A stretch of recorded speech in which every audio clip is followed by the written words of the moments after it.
ಖೆಡ್ ಡೈರಿಗೆ ಸುಸ್ವಾಗತ. ಈ ವಿಡಿಯೋದಲ್ಲಿ ವರದಿಗಳನ್ನು ಹಂತ ಹಂತವಾಗಿ ಹೇಗೆ ನೋಡುವುದು ಮತ್ತು ನಿರ್ವಹಿಸುವುದು ಎಂದು ನಾವು ನಿಮಗೆ ತೋರಿಸುತ್ತೇವೆ.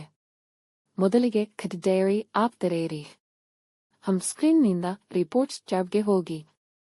ಇಲ್ಲಿ ಆಪ್ನಲ್ಲಿ ಲಭ್ಯವಿರುವ ಎರಡು ರೀತಿಯ ವರದಿಗಳನ್ನು ನೀವು ನೋಡಬಹುದು: ಡೈಲಿ ರಿಪೋರ್ಟ್ ಮತ್ತು ಮಂತ್ಲಿ ರಿಪೋರ್ಟ್. ಡೈಲಿ ರಿಪೋರ್ಟ್ನಲ್ಲಿ ನೀವು ದೈನಂದಿನ ಹಾಲು ಮತ್ತು ಉತ್ಪನ್ನದ ಎಂಟ್ರಿಗಳನ್ನು ನೋಡಬಹುದು. ಈಗ ನೀವು ವರದಿಯನ್ನು ನೋಡಲು ಬಯಸುವ ದಿನಾಂಕವನ್ನು ಆರಿಸಿ. ದಿನಾಂಕವನ್ನು ಆಯ್ಕೆ ಮಾಡಿದ ನಂತರ ಆಪ್ ವರದಿಯ ವಿವರಗಳನ್ನು ಪರದೆಯ ಮೇಲೆ ಪ್ರದರ್ಶಿಸುತ್ತದೆ.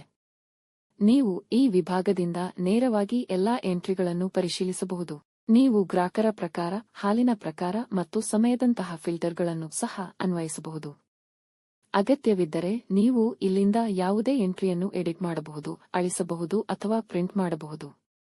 ಅಗತ್ಯವಿದ್ದರೆ ದಾಖಲೆ ಇಟ್ಟುಕೊಳ್ಳಲು ನೀವು ವರದಿಯನ್ನು ಎಕ್ಸ್ಪೋರ್ಟ್ ಕೂಡ ಮಾಡಬಹುದು. ಮಂತ್ಲಿ ರಿಪೋರ್ಟ್ನಲ್ಲಿ ನೀವು ಎಲ್ಲಾ ಗ್ರಾಹಕರ ಮಾಸಿಕ ವರದಿಯನ್ನು ನೋಡಬಹುದು. ಇಲ್ಲಿ ನೀವು ವರದಿಯನ್ನು ನೋಡಲು ಬಯಸುವ ತಿಂಗಳನ್ನು ಆಯ್ಕೆ ಮಾಡಬಹುದು. ನೀವು ಗ್ರಾಹಕರ ಪ್ರಕಾರ ಮತ್ತು ಹಾಲಿನ ಪ್ರಕಾರದಂತಹ ಫಿಲ್ಟರ್ಗಳನ್ನು ಸಹ ಅನ್ವಯಿಸಬಹುದು. ನಂತರ ಆ 5 ತಿಂಗಳ ಪ್ರತಿಯೊಬ್ಬ ಗ್ರಾಹಕರ ಮಾಸಿಕ ವರದಿಯನ್ನು ನೀವು ನೋಡುತ್ತೀರಿ. ಇದು ನಿಮ್ಮ ಡೈರಿ ವ್ಯವಹಾರದ ಕಾರ್ಯಕ್ಷಮತೆ ಮತ್ತು ವಹಿವಾಟುಗಳನ್ನು ಟ್ರ್ಯಾಕ್ ಮಾಡುವುದನ್ನು ಸುಲಭಗೊಳಿಸುತ್ತದೆ. ಹೀಗೆ ನೀವು ಖೆಡ್ ಡೈರಿ ಆಪ್ನಲ್ಲಿ ವರದಿಗಳನ್ನು ಸುಲಭವಾಗಿ ನೋಡಬಹುದು ಮತ್ತು ನಿರ್ವಹಿಸಬಹುದು. ನಮ್ಮ ಆಪ್ ಬಳಸಿದ್ದಕ್ಕಾಗಿ ಧನ್ಯವಾದಗಳು.